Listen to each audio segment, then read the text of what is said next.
Question answers നോക്കാം. How did Helen get her name? എങ്ങനെയാണ് ഹെലന് ആ പേര് ലഭിച്ചത്? Helen Keller's father initially intended to name her Mildred Campbell. അപ്പൊ ഹെലൻ കെല്ലറുടെ പിതാവ് ഈ കുട്ടിക്ക് മിൽഡ്രഡ് ക്യാമ്പൽ എന്ന പേരാണ് കൊടുക്കാൻ ഉദ്ദേശിച്ചിരുന്നത്. അത് അവരുടെ കുടുംബത്തിലെ അറിയപ്പെടുന്ന ഒരു പൂർവികനായിരുന്നു, after a highly esteemed ancestor. However, പക്ഷേ on the way to the church to have her baptised, അങ്ങനെ സ്നാനം കഴിക്കാനായി പള്ളിയിലേക്ക് പോകുന്ന വഴിക്ക് ഈ ഓർത്തു വെച്ച പേര് മറന്നു പോവുകയും അങ്ങനെ പള്ളിയിലെ വികാരി ചോദിച്ച സമയത്ത് ഹെലൻ ആഡംസ് എന്ന് വേറൊരു പേര് പറയുകയും ചെയ്തു. അങ്ങനെയാണ് ഈ കുട്ടിക്ക് ഹെലൻ എന്നുള്ള പേര് ലഭിച്ചത്. വിചാരിച്ച പേര് മറന്നുപോയത് കൊണ്ട് അന്നേരം വന്ന ഒരു പേര് പറഞ്ഞു കൊടുക്കുകയാണ് ചെയ്തത്. ഇനി രണ്ടാമത്തെ ചോദ്യം, why does Helen say she showed many signs of an eager self asserting disposition? അപ്പൊ ഈ കുട്ടി, ഹെലൻ എന്ന് പറയുന്ന ഈ കുട്ടി എല്ലാ കാര്യങ്ങളിലും വളരെ ആകാംക്ഷയുള്ള, സ്വന്തം കാര്യങ്ങളെ കുറിച്ചൊക്കെ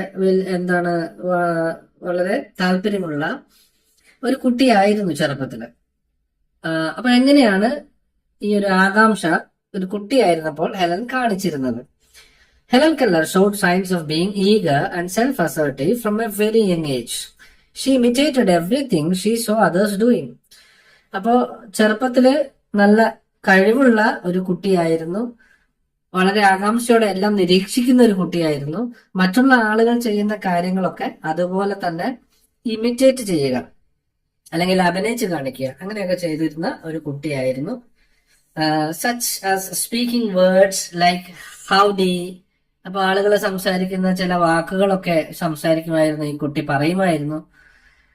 6 മാസമൊക്കെ പ്രായമുള്ള സമയത്ത് ഹൗഡി എന്നൊക്കെ പറയും. അതുപോലെ ടി ടി ടി എന്നുള്ള വാക്ക് വളരെ വ്യക്തമായിട്ട് പറയുമായിരുന്നു. ആളുകൾ പറയുന്നത് കേട്ടിട്ട് അത് അനുകരിക്കുമായിരുന്നു. Even after losing her sight and hearing due to illness, she remembered and continue to articulate the word water. അതുപോലെ തന്നെ ഈ ഏകദേശം 1.5 വർഷം പ്രായമാകുമ്പോഴാണ് ഈ ഒരു അസുഖം ബാധിച്ച് കാഴ്ചയും കേൾവിശക്തിയും നഷ്ടപ്പെടുന്നത്. ആ സമയത്തും ചില വാക്കുകളൊക്കെ കുട്ടി അപ്പോഴും ഓർത്തിരിക്കുന്നുണ്ടായിരുന്നു. ഉദാഹരണത്തിന് വാട്ടർ എന്നുള്ള വാക്ക്. ഇനി മൂന്നാമത്തെ ചോദ്യം, why didn't Helen's happy days last long? ഇപ്പൊ ചെറുപ്പത്തിൽ വളരെ ഹാപ്പി ആയിട്ടുള്ള ഒരു കുട്ടിയായിരുന്നു, പക്ഷെ അത് അധികകാലം നീണ്ടു നിന്നില്ല. എന്താണ് അതിന് കാരണം? Helen's happy days didn't last long because at the age of 19 months, അപ്പോ ഒരു വർഷവും 7 മാസവും പ്രായമുള്ള സമയത്ത്, ഒരു ഫെബ്രുവരി മാസത്തില്, in February she was struck by an illness, ഒരു അസുഖം ബാധിക്കുകയാണ്. അപ്പൊ ഈ അസുഖം ബാധിച്ചതിന് ശേഷം മുഴുവനായി കാഴ്ചശക്തിയും കേൾവിശക്തിയും നഷ്ടപ്പെടുകയാണ്. This illness closed both her eyes and ears forever. പിന്നീട് ഒരിക്കലും ജീവിതത്തില് ഒരു കാഴ്ചയും കാണാനോ ഒരു ശബ്ദം കേൾക്കാനോ ഈ കുട്ടിക്ക് സാധിച്ചില്ല, അല്ലെങ്കിൽ ഹെലൻ കെല്ലറിന് സാധിച്ചില്ല. അത് അവളുടെ ജീവിതത്തിൽ വലിയൊരു വ്യത്യാസമുണ്ടാക്കി. അപ്പൊ ആദ്യം ഉണ്ടായിരുന്ന ആകാംക്ഷ നിറഞ്ഞ സന്തോഷവാനായ കുട്ടിയെ അല്ല പിന്നെ നമ്മൾ അങ്ങോട്ടേക്ക് കാണുന്നത്.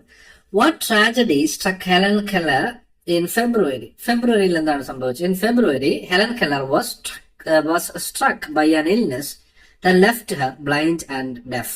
അപ്പോൾ ഈ പ്രായത്തിൽ വന്ന 1.5 വയസ്സ് അല്ലെങ്കിൽ 1 വർഷവും 7 മാസവും പ്രായമുള്ള സമയത്ത് വന്ന ഒരു പനി, ആ പനി മാറിയതിനു ശേഷം വന്ന ഒരു റിസൾട്ട് എന്ന് പറഞ്ഞാല് ഈ 2 കഴിവുകൾ നഷ്ടപ്പെട്ടു. അതായത് കാഴ്ച, കേൾവി, ഈ 2 കഴിവുകളും നഷ്ടപ്പെടുകയാണ് ഉണ്ടായത്. Why were the first 19 months of Helen Keller's life different? ആദ്യത്തെ ഈ 19 മാസങ്ങൾ വ്യത്യസ്തമാണെന്ന് പറയാൻ കാരണം എന്താണ്? The first 19 months of Helen Keller's life were different because during this time she could see and hear. അല്ലെ? അപ്പൊ ഈ ഒരു കാലം ഒരു സാധാരണ കുട്ടിയായിരുന്നു, കുറച്ചുകൂടി വളരെ ഇന്റലിജന്റ് ആയിട്ടുള്ള ഒരു കുട്ടിയായിരുന്നു.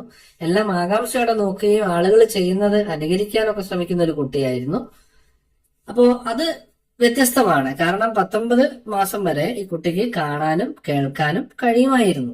She caught glimpses of broad green fields, luminous sky and trees and flowers. അപ്പൊ പൂക്കളും മരങ്ങളും അതുപോലെ ഫീൽഡ്, അതുപോലെ ആകാശം, ഇതൊക്കെ കുട്ടി കണ്ടിട്ടുണ്ട് ഈ ഒരു പ്രായത്തില്.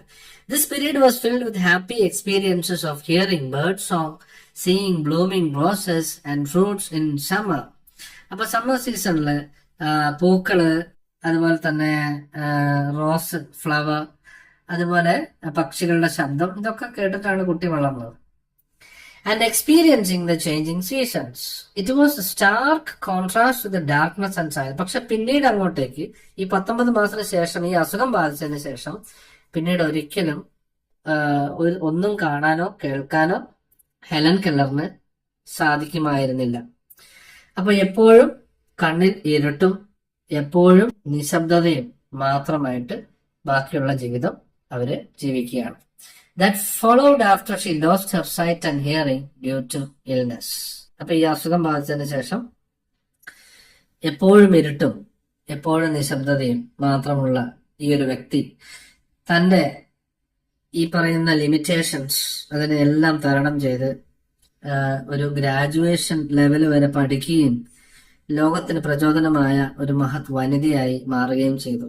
എല്ലാം അവരുടെ ഡിറ്റർമിനേഷൻ, അതുപോലെ the help of her teacher Anne സല്ലിവൻ.